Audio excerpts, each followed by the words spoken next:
Students, greetings. Welcome back to class. I'm here with chapter 12, India after independence. Students, 15 अगस्त 1947 को India जो है free हो गया था. We all are aware about it.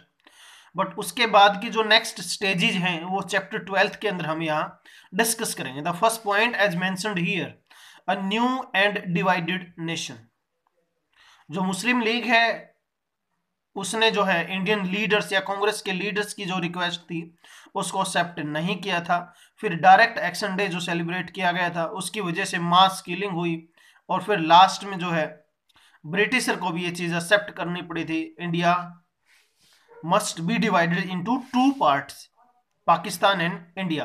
तो eastern और वेस्टर्न पाकिस्तान उसमें बन गया था, जो आज का बांग्लादेश है, वन ऑफ द पार्ट. तो यहां हम डिस्कस करेंगे जो डिवाइडेड इंडिया है और न्यू नेशन है वो किस तरीके का था. स्टूडेंट्स, 47 के बाद बहुत सारी प्रॉब्लम्स हमें फेस करनी पड़ी.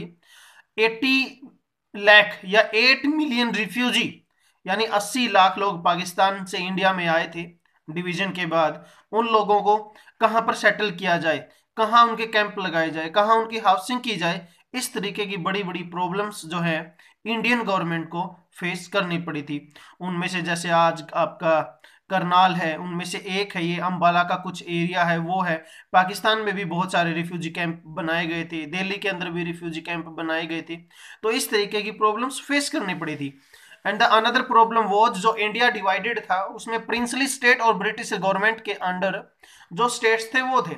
अब जो प्रिंसली स्टेट थे these were near about 573. Book में आपका 500 दे रखा है, तो 573 के अबाउट ये प्रिंसली स्टेट थे, जिसको आयरन मैन ऑफ इंडिया सरदार वल्लभ भाई पटेल ने शामिल किया. बाद में वो बाद की स्टेजेस इसके अंदर रहेंगी और जिसमें जो रेस्ट ऑफ द इश्यूज है वो आज भी चला हुआ पीओके के साथ.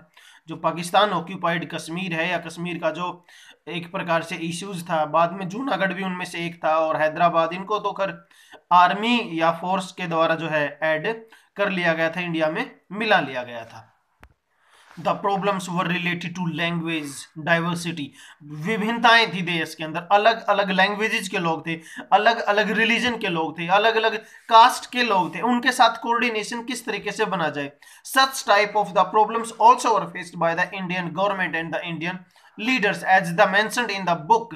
इसके अंदर जो है 345 मिलियन पॉपुलेशन अनडिवाइडेड इंडिया की थी. फिर उसमें से पाकिस्तान और बांग्लादेश का पार्ट भी जो है चला गया था. अब इसमें मेजर ये भी मेंशन कर रखा है, तो जो प्राइमरी प्रोडक्शन था वो एग्रीकल्चर से रिलेटेड था हमारा.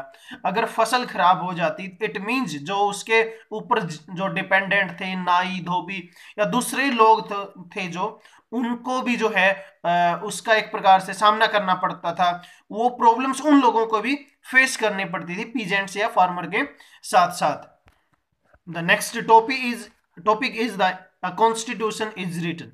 स्टूडेंट्स, वेरी फर्स्ट जो चैप्टर था सिविक्स का, उसके अंदर भी हमने ये चीजें डिस्कस की गई थी. जो है 1946 के अंदर, दिसंबर 1946 के अंदर जो कॉन्स्टिट्यूएंट असेंबली थी उसको बना दिया गया था. 11 दिसंबर को फर्स्ट मीटिंग कंडक्ट की गई थी और जो टेम्परेरी प्रेसिडेंट थे उस मीटिंग के वो डॉक्टर सच्चिदानंद सिन्हा थे. उसके बाद जो 13 को यानी सेकंड मीटिंग जो कंडक्ट की गई उसमें doctor Rajendra Prasad permanent head उसके अपॉइंट कर लिए गए थे. इसमें बुक में आपकी बुक है जो उसमें 300 मेंबर्स मेंशन कर रखे हैं, बट ये 389 मेंबर्स वर देयर. ये अनडिवाइडेड इंडिया की बात हम यहाँ कर रहे हैं. ये अलग अलग रिलीजन से रिलेटेड थे, अलग अलग टेरिटरीज से रिलेटेड थे, बट जो मीटिंग कंडक्ट या जो भी मीटिंग इनकी हेल्ड होती थी वो मीटिंग आपकी दिल्ली के अंदर जो है कंडक्ट की जाती थी. जो कॉन्स्टिट्यूएंट असेंबली बनी इसने अपनी रिपोर्ट जो है यानी कॉन्स्टिट्यूशन को बनाकर कंप्लीट करके 26 नवंबर 1949 को जो है तैयार कर लिया गया था. As I told you earlier in the chapter of the civics के इसमें 2 year 11 month 18 days and 4 hour का जो टाइम है टोटल इसके अंदर जो है एक प्रकार से लिया गया था. इतने टाइम के अंदर जो है इसको बनाया गया था. और 26 जनवरी 1950 को जो 50 को इसको जो है इंप्लीमेंट कर दिया गया था. And features of the Indian constitution यहां हम डिस्कस करेंगे. The first feature is the franchise या यूनिवर्सल अडल्ट फ्रेंचाइजी भी हम इसको बोल सकते हैं। फ्रेंचाइजी का मतलब है राइट टू वोट। इंडिया ही दुनिया का एकमात्र ऐसा कंट्री है जिसने फर्स्ट अटेम्प्ट में ही सभी लोगों को जो है यूनिवर्सल अडल्ट फ्रेंचाइजी यानी राइट टू वोट दिया है। Students, in 9th standard you have to discuss, आप पढ़ोगे आगे जब 9th क्लास में आ जाओगे, कि फ्रांस में जो है सबसे पहले जो रिचेस्ट पर्सन थे उनको राइट टू वोट दिया गया। उसके बाद मेल को दिया गया, यानी पूरी सोसाइटी जो थी उसमें मेल को राइट टू वोट दिया गया। उसके बाद जो है वहां की महिलाओं को राइट टू वोट दिया गया। अमेरिका में भी ऐसे ही हुआ, इंग्लैंड में भी ऐसे हुआ। राइट टू वोट सभी को एक साथ कभी नहीं दिया गया। ये दुनिया में इंडिया ही ऐसा कंट्री था जिसने एक साथ सभी को राइट टू वोट देने का काम किया। And at that time there was the age 21 year. जिसकी भी एज 21 ईयर है उसको अडल्ट मान लिया जाएगा और उसी के पास राइट टू वोट रहेगा। It is one of the features of the Indian constitution. The second feature of the Indian constitution is right to equality. आपके सेकंड पैसेज के अंदर में सेकंड फीचर्स के तौर पर इसमें मेंशन कर रखा, अलग अलग लैंग्वेजेस थी, अलग अलग रिलीजन थे। अब जो है इंडिया को देखो, इंडिया में भी जो है अलग अलग तरह की सोच के लोग थे। They were asking for the national religion must be Hinduism, most of them asking. But जो उस टाइम के प्रधानमंत्री थे Pandit Jawaharlal Nehru, he said that India must not be Hindu Pakistan. जिस तरीके से पाकिस्तान ने अपने जो रिलीजन है इस्लाम को एक्सेप्ट कर लिया है, अगर इंडिया ने भी उसी तरीके से हिंदुइज्म को एक्सेप्ट कर लिया तो there will not be any difference between India and Pakistan. तो जवाहरलाल नेहरू ने यही कहा कि कुछ ताकतें या कुछ लोग हैं जो भारत को हिंदू राष्ट्रवाद या हिंदू राष्ट्र बनाना चाहते हैं, बट वो अपने इरादों में सक्सेसफुल नहीं होंगे, बिकॉज इस्लाम के अलावा या हिंदुओं के अलावा क्रिश्चियन भी यहां रह रहे हैं, सिख भी यहां रह रहे हैं, इसीलिए जो है इसको डिक्लेयर नहीं किया जा सकता। इट मीन रिलीजन के बेस्ड पर, जेंडर के बेस्ड पर, कास्ट के बेस्ड पर किसी के साथ भी कोई डिस्क्रिमिनेशन नहीं होगा। द नेक्स्ट रिफॉर्म या features is related to the untouchability. Untouchability को जो है अबोलिश कर दिया गया था। If someone is practices on the behalf of casteism he और she will be punished. Untouchability को एक तौर से नकार दिया गया था इंडिया के अंदर, जातिवाद या कास्ट सिस्टम को नकार दिया गया था। सभी को इक्वलिटी है on their behalf of quality ability. और इन लोगों के लिए मेनली जो रिजर्व्ड कैटेगरी के लिए वहां रिजर्वेशन की डिमांड भी इसके अंदर की गई थी और बी आर अम्बेडकर ने इसके ऊपर बोला था। और रिजर्वेशन ही काफी नहीं है, मतलब उनको रिस्पेक्ट भी दी जाए सोसाइटी के अंदर, ये फीचर्स भी जो है इंडियन कॉन्स्टिट्यूशन के अंदर ऐड कर दिया गया था। The next feature is related to distribution of the power. किस तरीके से जो है पावर्स को डिस्ट्रीब्यूट कर दिया जाए। Long discussion took place there, बहुत ज्यादा समय के बाद जो है ये डिस्कशन निकल कर बाहर आया था। जो सेंटर है उसको मजबूत किया जाए या स्टेट को मजबूत किया जाए। यहां पर 3 लिस्ट बनाई गई है, यूनियन लिस्ट बनाई गई है, कॉन्करेंट लिस्ट बनाई गई है और स्टेट लिस्ट बनाई गई है। अब इनके अंदर अलग अलग टॉपिक डिसाइड कर दिए गए हैं। यूनियन लिस्ट जो है या सेंट्रल लिस्ट जो है उसके अंदर 100 टॉपिक है। अर्लियर दीज वर 97, अब बाद में इनको बढ़ा के 100 टॉपिक्स जो है बना दिया गया है। कॉन्करेंट लिस्ट के अंदर 61 टॉपिक्स, 66 टॉपिक हैं और उसी तरीके से 47 जो हैं स्टेट असेंबली के पास ये टॉपिक्स रहेंगे। अब इन टॉपिक्स के ऊपर ही वो गवर्नमेंट कानून या लॉ बना सकती थी। मान लो जो पुलिस है, आप देखते हो there are the many varieties in the police department of the state. अगर उत्तराखंड की तरफ जाओगे तो उनकी हाइट कम मिलेगी, हरियाणा में मतलब बीच में है, ऑलमोस्ट 170 है, और राजस्थान में जाओगे तो वो और भी ज्यादा मिलेगी। तो इस तरीके से वैरायटीज हैं। या एजुकेशन पॉलिसीज में किसी स्टेट ने अपने पंजाबी, जैसे पंजाब में पंजाबी लैंग्वेज को कंपलसरी कर रखा है, हरियाणा में हिंदी इंग्लिश को कंपलसरी कर रखा है। तो एजुकेशन से रिलेटेड भी कुछ पॉलिसीज ऐसे ही रही। या फिर जैसे सेंट्रल गवर्नमेंट के पास है, रेलवे हो गया, डिफेंस हो गया, बैंकिंग हो गया, ये सारी की सारी चीजें सेंट्रल गवर्नमेंट डिसाइड करेगी। कुछ टॉपिक ऐसे हैं जिनके ऊपर दोनों गवर्नमेंट काम कर सकती हैं, उनको कॉन्करेंट लिस्ट के नाम से जाना जाता है। The next topic of this chapter is the how are the states to be formed. अभी जो न्यूली इंडिपेंडेंट इंडिया था उसके सामने और बड़ी प्रॉब्लम आके खड़ी हो गई थी। जो इंडिया के स्टेट्स हैं उनको किस तरीके से डिवाइड किया जाए। Before independence the promise was made by the Congress the states of India will be divided on the basis of language. और महात्मा गांधी का भी ऐसा ही मानना था कि लैंग्वेज के बिहाफ पर स्टेट्स को डिवाइड किया जाएगा। बट आफ्टर इंडिपेंडेंस और 1947, as the earlier India was divided on the basis of religion, mass killing were there। अब उस चीज को देखने के बाद ये हिम्मत नहीं हो रही थी इंडियन गवर्नमेंट की कि वो on the behalf of language states को डिवाइड कर सके। उस समय के प्रधानमंत्री जवाहरलाल नेहरू, उप प्रधानमंत्री Sardar Vallabh Bhai Patel, the prime minister Jawaharlal Nehru and the vice prime minister Sardar Vallabh Bhai Patel denied to divide the India on the basis of language. उन्होंने जो है इसको मना कर दिया था, क्योंकि उन्होंने बोला था जिस तरीके से मास किलिंग वहां देखने को मिली है तो यहां पर भी हो सकती है। बट जब इस तरीके के डिसीजन वहां लिए गए तो दो साउथ इंडिया के अंदर मेनली अलग अलग लैंग्वेजेस जो बोलने वाले लोग हैं, इसमें मेंशन कर रखा है Kannada speaking, Malayalam speaking, Marathi speaking जो लोग हैं उनको काफी ठेस पहुंची, प्रॉब्लम हुई कि उनके साथ जो प्रोमिस किए गए थे अब उनको जो है मिली जुली लैंग्वेज बोलनी होगी, जिससे काफी प्रॉब्लम हो रही थी। सपोज टू कि हमें बोल दिया जाए आज से आप लोगों को केवल पंजाबी ही लैंग्वेज लिखनी है या तमिल लैंग्वेज ही लिखनी है, तो इट्स नॉट पॉसिबल सभी के लिए, और एग्जाम भी उसी में कंडक्ट करवा दिए जाए तो we are not able to right.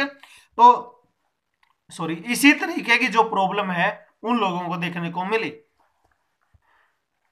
The first general election took place in the 1952। तो 52 के अंदर भारत में पहली बार आम चुनाव या जनरल इलेक्शन हुए। उसमें जब पंडित जवाहरलाल नेहरू आंध्र प्रदेश या तमिलनाडु के अंदर गए तो वहां पर लोगों ने उनको ब्लैक फ्लैगिंग या जो काले झंडे दिखाकर उनका प्रोटेस्ट किया था। उसको लीड करने वाले एक ओल्ड मैन थे श्री पट्टी रोमुलु या श्री पोटी रामुलु, जो तेलुगु भाषी थे या तेलुगु लैंग्वेज को बोलने वाले थे। अब वो वहां पर हंगर स्ट्राइक पर बैठ जाते हैं and after the hunger strike off 58 days he died. तो 58 दिन के बाद उनकी डेथ हो जाती है और 52 की ही बात है ये। और ये खबर जब पूरे देश में फैलती है तो लोग काफी एंगर हो जाते हैं, गुस्सा हो जाते हैं और फिर लास्ट में गवर्नमेंट को अपना डिसीजन चेंज करना पड़ता है। 1 अक्टूबर 1953 को जो है आंध्रा नाम से एक नया स्टेट बना दिया गया। बाद में उसको आंध्र प्रदेश का नाम दिया गया। फिर एक एसआरसी भी बना दी गई, स्टेट रीऑर्गेनाइजेशन कमीशन। अब इसका काम यही था कि स्टेट्स को किस बिहाफ पर डिवाइड किया जाए। उसने अपनी रिपोर्ट जो है बाद में दी, तो 1956 के अंदर वो रिपोर्ट उन्होंने दी। उस रिपोर्ट के आधार पर ही जो है गुजरात और महाराष्ट्र को अलग अलग स्टेट बनाया गया, हरियाणा और पंजाब को अलग अलग स्टेट बनाया गया, एमपी और छत्तीसगढ़ को अलग अलग स्टेट बनाया गया, झारखंड और बिहार को अलग अलग स्टेट बनाया गया, उत्तर प्रदेश और उत्तराखंड को अलग अलग स्टेट बनाया गया। एंड द लास्ट वन जो स्टेट है आंध्र प्रदेश में से तेलंगाना को भी उसी के आधार पर अलग स्टेट बनाया गया। Next topic is there the planning for the development. तो प्लानिंग फॉर द डेवलपमेंट के अंदर जो है इंडियन गवर्नमेंट ने एक प्लानिंग कमीशन बनाया था 1950s में। और प्लानिंग कमीशन का जो हेड होता था वो प्राइम मिनिस्टर ही होता था। जो पहले इसके हेड रहे हैं वो जवाहरलाल नेहरू, और पहली जो फीमेल हेड या लेडी हेड रही है वो श्रीमती इंदिरा गांधी रही है, और लास्ट के जो इसके हेड रहे हैं वो प्रधानमंत्री नरेंद्र मोदी। बट 2014 में प्लानिंग कमीशन के नेम को चेंज कर दिया गया। अब उसकी जगह जो है नीति आयोग बना दिया गया है। जो काम प्लानिंग कमीशन करता था वो नीति आयोग करता है। प्लानिंग कमीशन 5 ईयर के लिए प्लान करता था, नीति आयोग जो है 1 और 2 ईयर के लिए नीतियां बनाता है या प्लान करता। जो फर्स्ट 5 ईयर प्लान था उसके अंदर मिक्स्ड इकोनॉमी को जो है अप्रोच दी गई, उसके ऊपर काम किया गया। और इस मिक्स्ड इकोनॉमी का मतलब था स्टेट और जो प्राइवेट कंपनीज हैं वो मिलकर काम करेंगे। जैसे टिस्को जैसी कंपनीज थी या दूसरी और भी कंपनी थी, वो सरकार के साथ मिलकर काम करेंगी। तो नेक्स्ट जो सेकंड 5 ईयर प्लान था 51 से 56 तक, जो 55 तक फर्स्ट चला, जो 56 से 61 तक था, उसके अंदर डैम कंस्ट्रक्शन के ऊपर जो है मेन फोकस किया गया। जिससे इरिगेशन की फैसिलिटी को बढ़ावा मिले। इलेक्ट्रिसिटी से भी रिलेटेड जो है एडवांटेज जो वहां लिया जा सकता था। Some peoples were in the favour of that और some were not in the favour of the construction of the dam. और डैम कंस्ट्रक्शन को जो है मॉडर्न इंडिया के टेम्पल भी बोला था जवाहरलाल नेहरू ने। There was a follower of Mahatma Gandhi Meera Behn. अब उन्होंने एक लेटर भी लिखा था जिसमें उन्होंने मेंशन किया था जो साइंस एंड टेक्नोलॉजी है वो कुछ टाइम तक तो आपके लिए बेनिफिशियल हो सकती है, बट लास्ट में वो आपको जो है प्रॉब्लम ही क्रिएट करेगी। ऐसा जो है किसने बोला था? मीरा बहन, the follower of Mahatma Gandhi. The last topic of this chapter is the nation 60 years on. अगर आज की बात हम करें तो नेशन के जो 73 ईयर्स ऑलमोस्ट हो चुके हैं। 15 अगस्त 2007 इसके अंदर बुक के अंदर मेंशन कर रखा है स्टूडेंट्स। 60 वर्ष हमें आजाद हुए हो गए थे उस टाइम तक। अब इसके अंदर हमने क्या क्या गेन किया है? डेमोक्रेसी मिली है, डेमोक्रेसी के हमें बहुत सारे फायदे भी हुए हैं।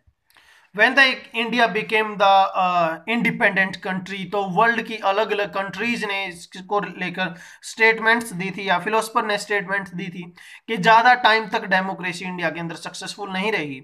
या तो आर्मी डिक्टेटरशिप आ जाएगी, या वैसे ही डिक्टेटरशिप आ जाएगी, या इंडिया जो है अलग अलग टुकड़ों में डिवाइड हो जाएगा। Because there are the diversity, और डाइवर्सिटी की वजह से जो है यूनिटी वहां नहीं बन पाएगी। इन चीजों को लेकर जो है बहुत सारे लोगों के अलग अलग व्यूज थे, बट वो सभी झूठला दिए गए हैं, वो झूठे साबित हुए हैं, वो फेक साबित हुए हैं। ऐसा इंडिया के अंदर देखा गया। बट स्टूडेंट्स, जो इंडिया का कॉन्स्टिट्यूशन है that is the best one constitution in the world, but some problem is there in the execution. जो अमीर है वो अमीर होता जा रहा है, जो गरीब है वो गरीब होता जा रहा है। कुछ लोग तो ऐसे हैं जो हर रोज रेस्टोरेंट के अंदर खाना खा के आते हैं, and the some peoples are not able to have a single chapatis. तो इस तरीके की चीजें जो हैं आज भी हमारी कंट्रीज के अंदर। फिर भी हम देखें तो फ्रेटर्निटी यहाँ पर देखने को मिलती है, सेकुलरिज्म है, लेकिन उसके बावजूद भी यहाँ डिस्प्यूट भी देखने को मिलते हैं। बहुत सारी चीजें आजकल हम देख रहे हैं डिस्प्यूट होते जाते रहे हैं, फिर भी उनको रिस्पेक्ट दिया जाता है, लोगों को प्रोटेस्ट करने का राइट दिया जाता है। Students, it was all over about this lecture. Now you have to take the reading of this chapter. Thank you. Have a nice day.